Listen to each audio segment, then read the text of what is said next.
Hello दोस्तों, एक बार फिर से आपका स्वागत है आपके अपने स्टडी चैनल वीएस क्लासेस में।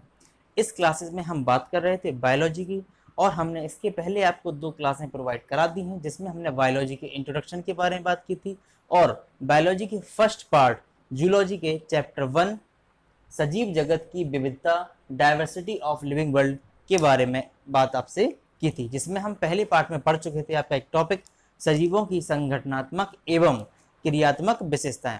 अब उसी क्रम को आगे बढ़ाते हुए हमारे आज का विषय है, आज के टॉपिक्स हैं जैव विविधता और जंतु तथा पादप में अंतर, biodiversity and difference between animals and plants. तो शुरू करते हैं पहले टॉपिक से। पहला टॉपिक है आपका जैव विविधता, जिसे हम बोलते हैं बायोडाइवर्सिटी। जैव विविधता क्या है या बायोडाइवर्सिटी क्या है? जैसा कि इसके शाब्दिक अर्थ से ही हमको नजर आता है, जैव का मतलब होता है जैविक, बायोलॉजिकल, और बायोलॉजिकल का मतलब होता है जो संबंधित हो जंतुओं से, सजीवों से।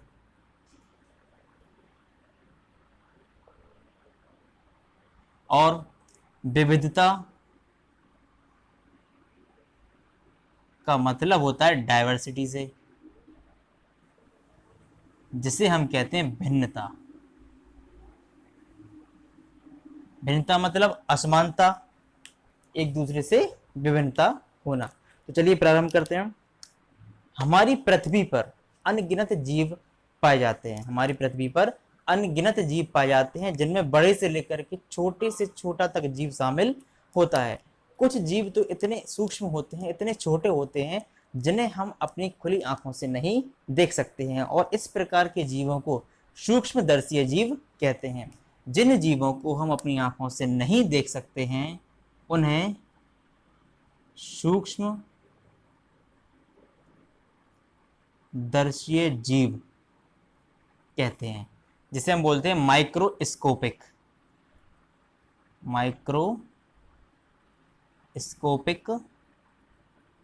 एनिमल्स। Microscopic animals. अब चूंकि इसमें शब्द प्रयोग हुआ है सूक्ष्मदर्शीय जीव, तो हमने आपको अपनी क्लास के फर्स्ट वीडियो में जब इंट्रोडक्शन किया था तब बताया था आपको कि बायोलॉजी के 3 पार्ट होते हैं, जंतु विज्ञान, वनस्पति विज्ञान, और तीसरा बताया था हमने आपको सूक्ष्म जैविकी या माइक्रो बायोलॉजी। ये उसी के अंतर्गत आता है, यानी कि जब हम सूक्ष्म जीवों का अध्ययन करते हैं तो उस अध्ययन को सूक्ष्म जैविकी कहा जाता है। सूक्ष्म जैविकी कहा जाता है, जिसे हम बोलते हैं माइक्रोबायोलॉजी। ये हम आपको पहले वीडियो में बता चुके हैं, आप वहां पर जाकर के इसको पुनः देख सकते हैं। जब बात हो रही है सूक्ष्म जैविकी की, तो इसके बारे में आपको एक पॉइंट और बताते हैं।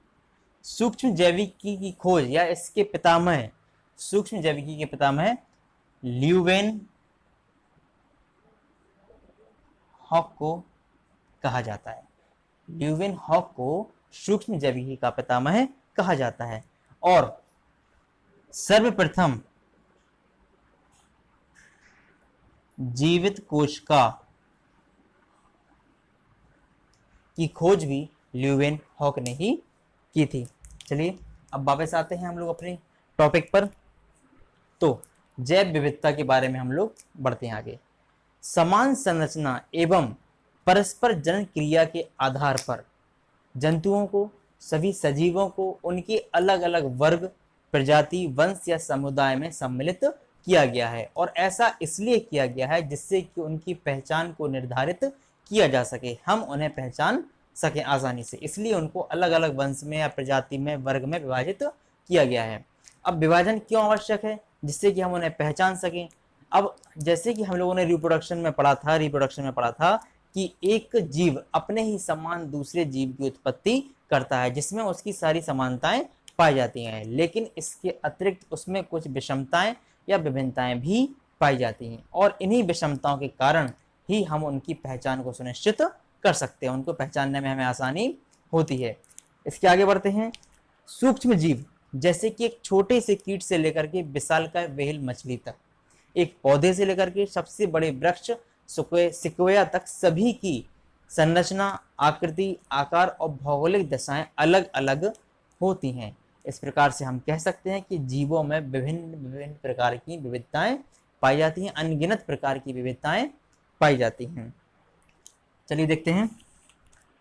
हमारे संसार में लगभग, इस दुनिया में लगभग 3 से 4 करोड़ तक, 3 से 4 करोड़ तक की जीव प्रजातियां पाई जाती हैं, जिनमें से लगभग 17 से 18 लाख प्रजातियों की पहचान करने के बाद उनका नामकरण किया जा चुका है और उन्हें उनके वर्ग में सम्मिलित किया जा चुका है। अब बात करें अगर हम जंतुओं की संख्याओं की कि किसकी संख्या कितनी है या कौन कितना अधिक है, तो देखते हैं। जैसे कि अकशेरुकीय जीव हैं,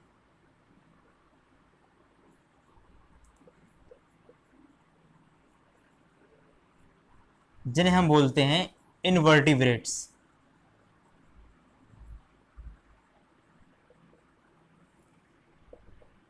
अकशेरुकीय जीवों में, इनवर्टिब्रेट्स में सबसे ज्यादा जनसंख्या कीटों की होती है। जो वोम्स होते हैं, कीड़े मकोड़े होते हैं, पंखी पतंगे होते हैं, कीटों की संख्या सबसे ज्यादा होती है। और अगर बात करें कशेरुकीय की, वर्टिब्रेट्स की, तो इनमें सबसे ज्यादा जनसंख्या मत्स्य प्रजाति की होती है।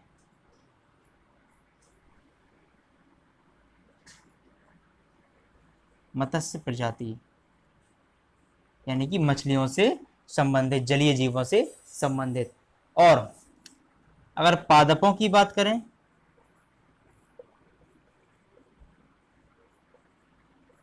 तो सबसे ज्यादा जनसंख्या आपकी कवकों की होती है। कवक,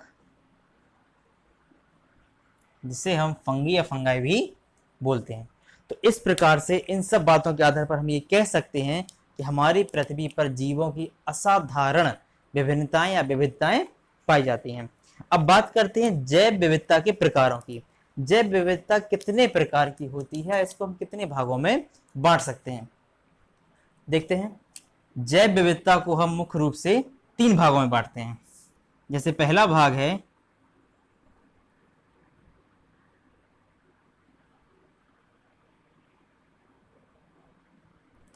आनुवंशिकीय जैव विविधता, जिसे हम कह सकते हैं जेनेटिक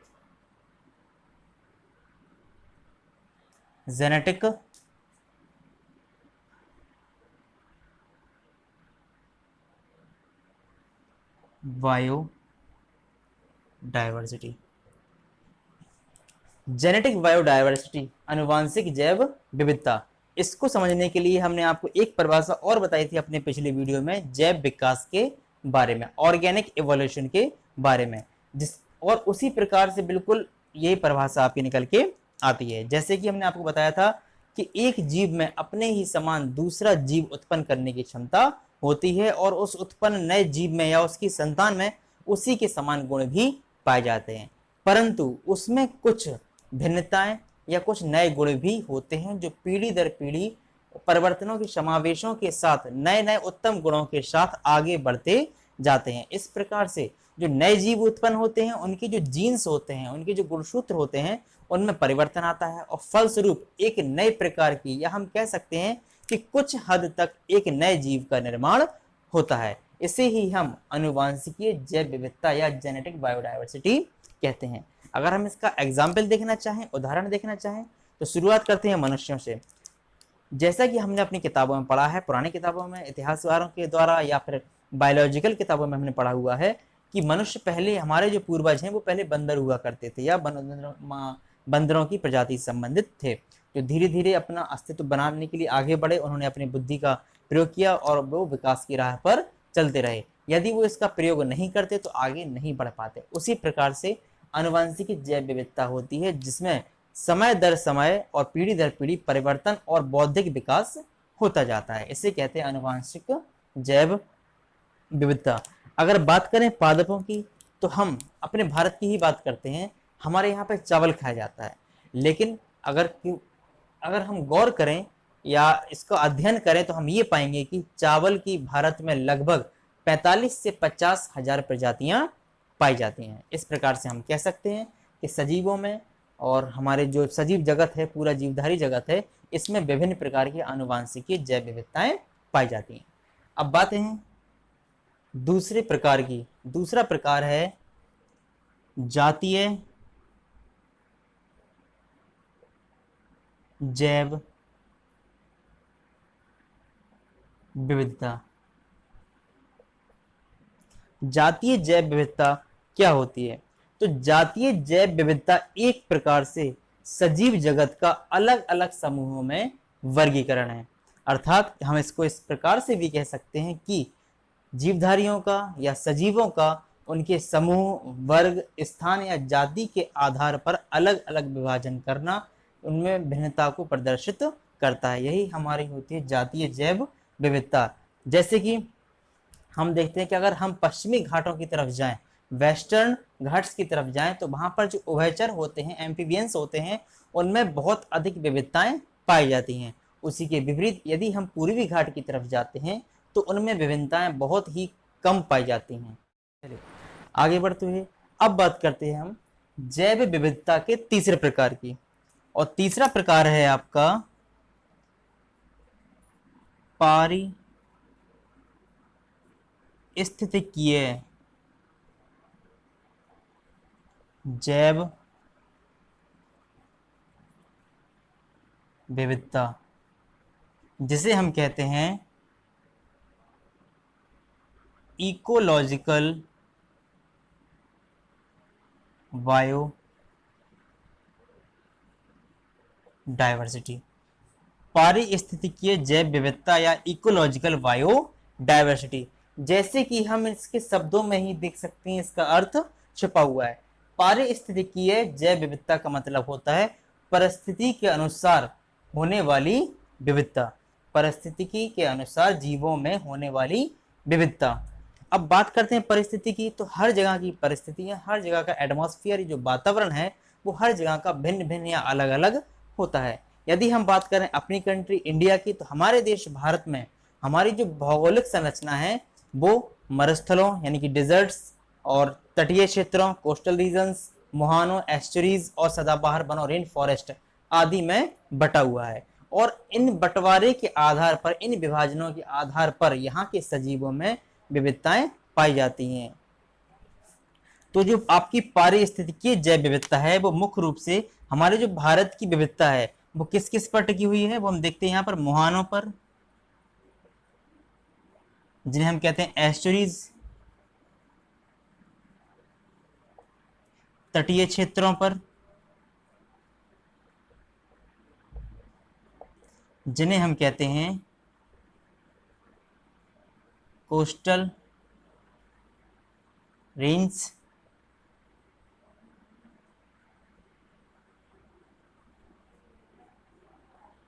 सदाबहार वन,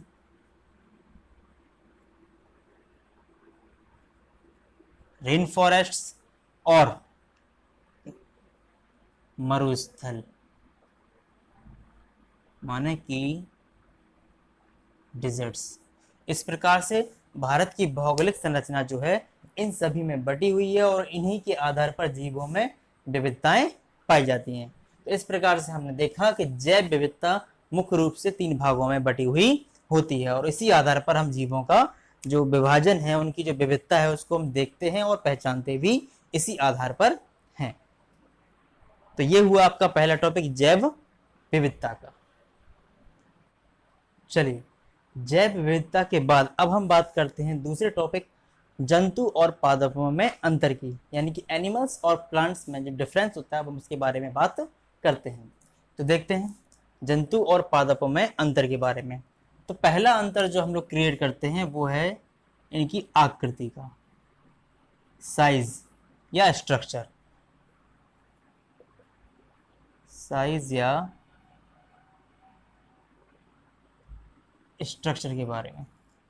तो जंतुओं की जो आकृति होती है वो निश्चित होती है, एक सकल संरचना होती है, सकल संरचना।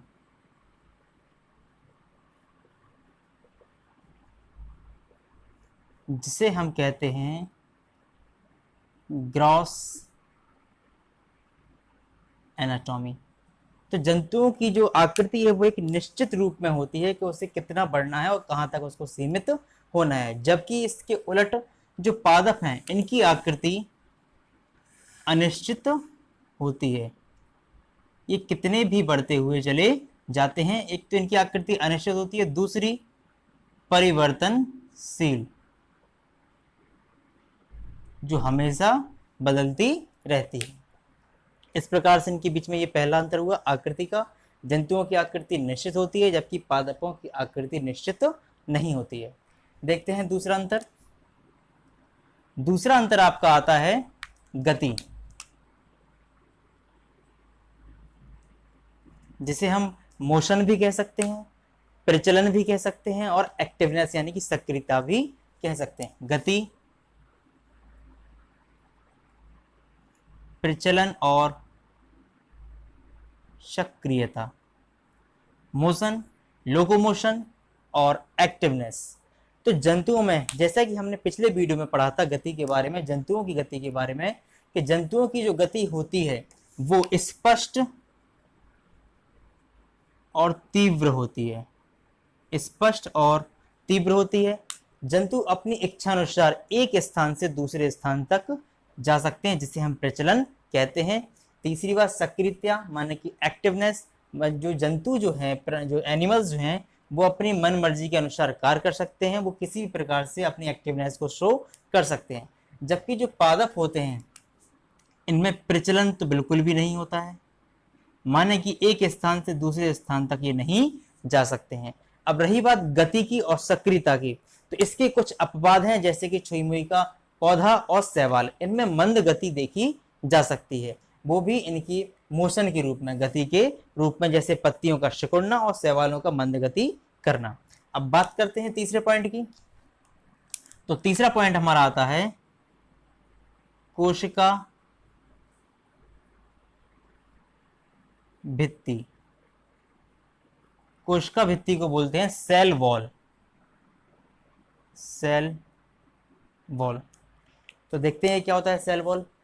कोशिका भित्ति जंतु कोशिका में, यानी कि जंतुओं में जो कोशिका भित्ति होती है वो सजीव और एक लचीली झिल्ली के रूप में होती है, सजीव होती है और एक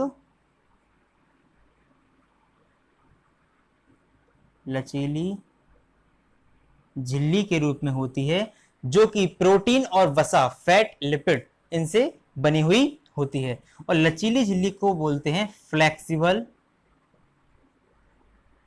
मेम्ब्रेन, और यह प्रोटीन व वसा से मिलकर के बनी होती है।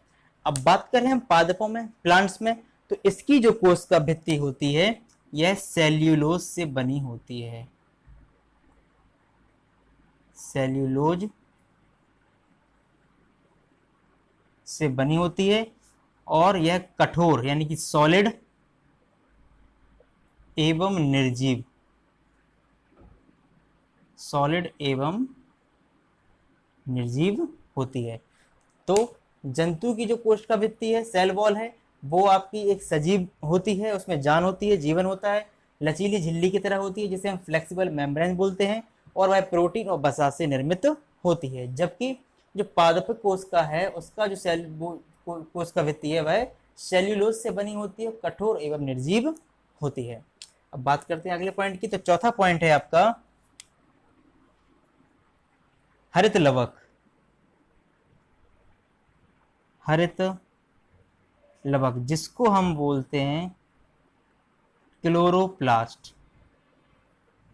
हरित लवक मुख्यतः पादपों में पाया जाता है, तो इसलिए जंतु कोशिकाओं में हरित लवक अनुपस्थित होता है, इसमें इसकी प्रेजेंट नहीं होती है, यह अनुपस्थित होता है। जबकि पादपों में हरित लवक उपस्थित होता है।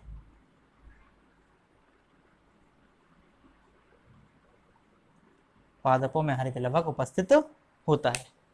इस प्रकार से हमारे 4 पॉइंट हुए। अगला अंतर देखते हैं। अगला अंतर है कि जंतु कोशिकाएं जो हैं, एनिमल्स जो हैं, वो अपने शरीर में, अपनी शारीरिक संरचना में सौर ऊर्जा का संग्रहण यानी कि सौर ऊर्जा का स्टोरेज नहीं कर सकते हैं। सौर ऊर्जा का संग्रहण नहीं कर सकते हैं। जबकि इसके विपरीत यदि हम प्लांट्स की बात करें, पादपों की बात करें, तो पादप जो होते हैं वो पर्णहरिम की सहायता से, पर्णहरिम जिसे हम क्लोरोफिल बोलते हैं, इसकी सहायता से प्रकाश संश्लेषण द्वारा, इसकी सहायता से प्रकाश संश्लेषण जिसे हम कहते हैं अंग्रेजी में फोटोसिंथेसिस, या पादप जो होते हैं वो क्लोरोफिल की सहायता से प्रकाश संश्लेषण, फोटोसिंथेसिस के द्वारा सौर ऊर्जा को रासायनिक ऊर्जा में परिवर्तित करके कार्बोहाइड्रेट्स के एटम्स यानी कि कार्बोहाइड्रेट्स के अणु बनाते हैं। एक बार फिर से कहते हैं, पादप जो होते हैं वो पर्णहरिम की सहायता से प्रकाश संश्लेषण द्वारा, फोटोसिंथेसिस द्वारा सौर ऊर्जा को यानी कि सूर्य के प्रकाश को रासायनिक ऊर्जा, केमिकल एनर्जी, सोलर एनर्जी को केमिकल एनर्जी में कन्वर्ट करके कार्बोहाइड्रेट्स बनाते हैं या कार्बोहाइड्रेट्स के अणु बनाते हैं।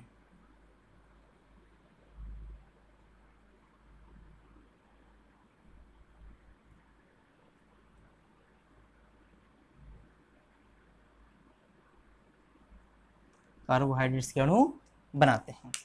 इस प्रकार से 5 अंतर हुए। देखते हैं नेक्स्ट। जब बात कार्बोहाइड्रेट्स की हुई है तो देखते हैं कि जंतु कोशिका में क्या होता है। जंतु कोशिका में कार्बोहाइड्रेट्स का स्टोरेज ग्लाइकोजन के रूप में होता है। तो जंतु कोशिका जो होती है इसमें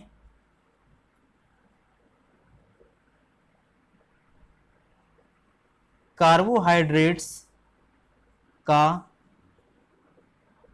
संग्रहण जिसे हम स्टोरेज बोलते हैं वह ग्लाइकोजन के रूप में होता है, जबकि पादपों में कार्बोहाइड्रेट्स का संग्रहण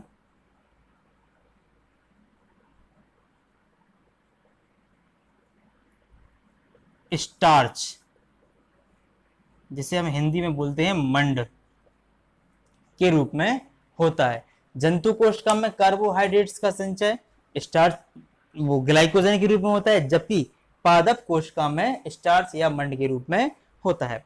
देखते हैं अगला पॉइंट।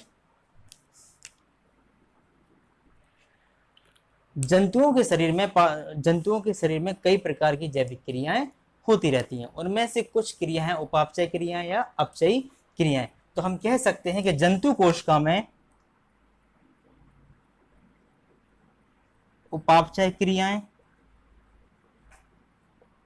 और अपचयी क्रियाएं अधिक और तीव्र गति से होती रहती हैं। ये क्रियाएं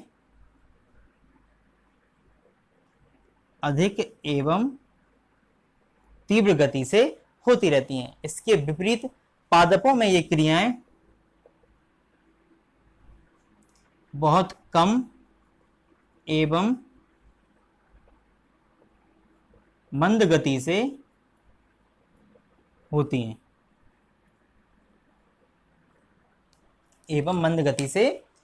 हैं अब उपापचय क्रिया क्या होती हैं ये हमने आपको आपके पिछले वीडियो में आपको हमने दिखा दिया था, वहां से आप जाकर के उपापचय क्रियाओं को देख सकते हैं। चलते हैं अगले पॉइंट की तरफ। तो अगला पॉइंट है उत्सर्जन अंग। उत्सर्जन अंग जिसे हम बोलते हैं एक्सक्रीटरी ऑर्गन्स या ऑर्गन। एक्सक्रीटरी ऑर्गन क्या होते हैं? जब एक शरीर में, एक जीवधारी के शरीर में विभिन्न प्रकार की उपापचय क्रियाएं, अपचयी क्रियाएं, पोषण ऊर्जा का उत्पादन, जीव द्रव का निर्माण, ये सारी क्रियाएं होती हैं। तो इन क्रियाओं के होने के बाद कुछ अपशिष्ट पदार्थ भी हमारे शरीर में बनते हैं जो कि हमारे शरीर के लिए हानिकारक होते हैं। तो उन पदार्थों को शरीर से बाहर निकालने के लिए उत्सर्जन अंग की आवश्यकता होती है, जैसे कि त्वचा, लीवर, जो हमारा किडनी है या गुर्दा हुआ, ये सब, हमारा फेफड़ा, ये क्या होते हैं, उत्सर्जन जो करते हैं हमारे शरीर से बाहर, उनमें हम इन अंगों का प्रयोग करते हैं जिनसे हम अपशिष्ट पदार्थों को अपने शरीर से बाहर निकालते हैं। इसके विपरीत यदि हम पादपों में देखें, प्लांट्स में देखें, तो इनमें किसी भी प्रकार के उत्सर्जन अंग नहीं पाए जाते हैं। तो हम कह सकते हैं कि उत्सर्जन अंगों की उपस्थिति जंतु कोशिका में होती है, लेकिन पादप कोशिका में जो उत्सर्जन अंग हैं वो अनुपस्थित होते हैं। तो उत्सर्जन अंगों के बाद अब हम बात करते हैं अगले अंतर की, जो है श्वसनांग। श्वसनांग माने होता है रेस्पिरेटरी ऑर्गन्स, जिनसे जीव जंतु सांस लेते हैं। तो जंतु कोशिकाओं में श्वसनांग की उपस्थिति होती है। जंतु कोशिकाओं में श्वसनांग उपस्थित होते हैं जिनसे कि हम सांस ले सकते हैं, जबकि पादपों में श्वसनांगों की या रेस्पिरेटरी ऑर्गन्स की पूर्णतः अनुपस्थिति होती है। पूर्णतः अनुपस्थिति होती है। आगे बढ़ते हैं। अगला जो अंतर है वो है सुरक्षा।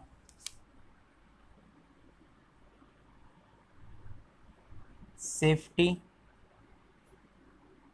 या सिक्योरिटी, इसे आप जो भी कह सकें। तो सुरक्षा के बारे में हम देखते हैं।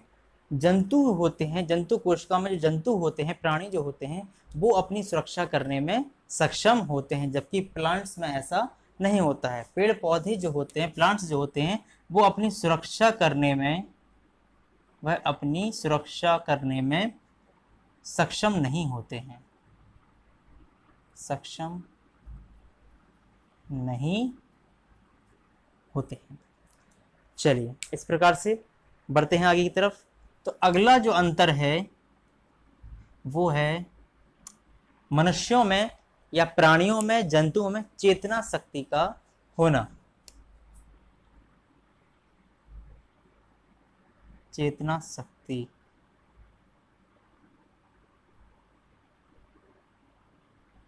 एनेस्थेटिक्स, चेतना शक्ति का होना। चेतना शक्ति का मतलब होता है कि चिंतन करना, सोचना, विचारना, ये सारी क्षमताएं होना। तो मनुष्यों के अंदर सोचने, विचारने, अनुभूति करने, महसूस करने, प्रतिक्रिया करने की क्षमताएं होती हैं, यानी कि चेतना शक्ति होती है। और ज्ञानेंद्रिय, ज्ञानेंद्रियां होती हैं जिन्हें हम बोलते हैं सेंस ऑर्गन्स। और एक और चीज लिख लेते हैं यहाँ पे अंतर के लिए, तंत्र का तंत्र, जिसे कहते हैं नर्वस सिस्टम। तो जंतु कोशिकाओं में, जंतु में इन सभी चीजों की उपस्थिति होती है, तंत्र का तंत्र की, ज्ञानेंद्रियों की और चेतना शक्ति की, सेंस ऑर्गन्स, नर्वस सिस्टम और एस्थेटिक्स। जबकि प्लांट्स में, पादपों में इन चीजों का पूर्णतः अभाव होता है, इन क्रियाओं का पूर्णतः अभाव होता है, पूर्णतः अभाव होता है। आगे बढ़ते हैं अगले अंतर की ओर। जंतु कोशिकाओं में तारककाय संरचनाएं पाई जाती हैं। जंतु कोशिकाओं में तारककाय संरचना, इट मीन्स क्रिएटिव डिजाइन्स, उपस्थित होती हैं, जबकि पादपों में, पादप कोशिकाओं में इनका अभाव होता है या यह अनुपस्थित होती हैं। इस प्रकार से हम देख सकते हैं कि जंतुओं में और पादपों में निम्नलिखित अंतर होते हैं। अभी और भी अंतर हैं, देखते हैं। जंतु कोशिकाओं में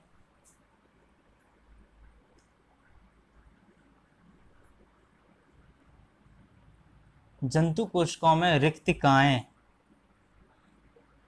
जिन्हें हम बोलते हैं वैक्यूल्स, नहीं पाई जाती हैं,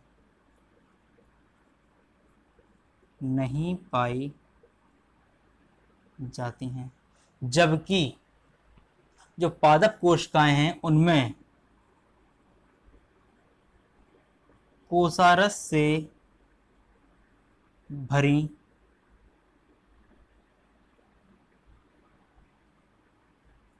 रिक्तकाएं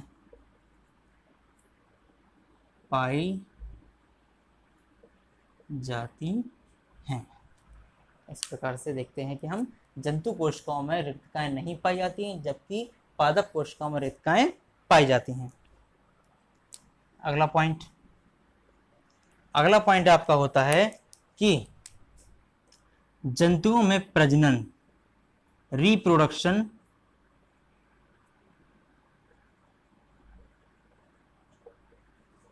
अंडों द्वारा या सीधे जन्म द्वारा भी हो सकता है। यानी कि जंतु कोशिका में, जंतुओं में नए जीव की उत्पत्ति अंडों द्वारा या सीधे जन्म द्वारा भी हो सकती है, या फिर जंतु कोशिकाओं में प्रजनन आलिंगी भी हो सकता है, जबकि पादप कोशिकाओं में प्रजनन बीजाणु बीज द्वारा या कायिक जनन, जिसे हम कहते हैं वेजिटेटिव रिप्रोडक्शन द्वारा होता है। तो इस प्रकार से हम देख सकते हैं कि जंतुओं में और प्लांट्स में, पादपों में निम्नलिखित अंतर पाए जाते हैं। इसी हेडिंग के साथ आपका पहला चैप्टर जूलॉजी का जो था आपका सजीव जगत की विविधता यहीं पर समाप्त होता है। इसके बाद इस चैप्टर के आपके पास कुछ वन लाइनर्स हम आपको प्रोवाइड कराएंगे। इसी प्रकार से आपको एक वीडियो क्लिप मिलेगी जिसमें आपको इस लेसन के वन लाइनर दे दिए जाएंगे। हेलो फ्रेंड्स, आज हमने आपको पढ़ाया जियोलॉजी का पहला चैप्टर। ये चैप्टर आपका समाप्त होता है। अब आगे की वीडियो आपको सेकंड चैप्टर से मिलना प्रारंभ हो जाएगी। आप प्लीज़ हमारे चैनल को लाइक करें, सब्सक्राइब करें और ज़्यादा से ज़्यादा शेयर करें। इसके अलावा यदि आपको इस लेसन से कोई क्वेश्चंस करने हैं तो आप उन्हें कमेंट बॉक्स में कर सकते हैं। Thank you.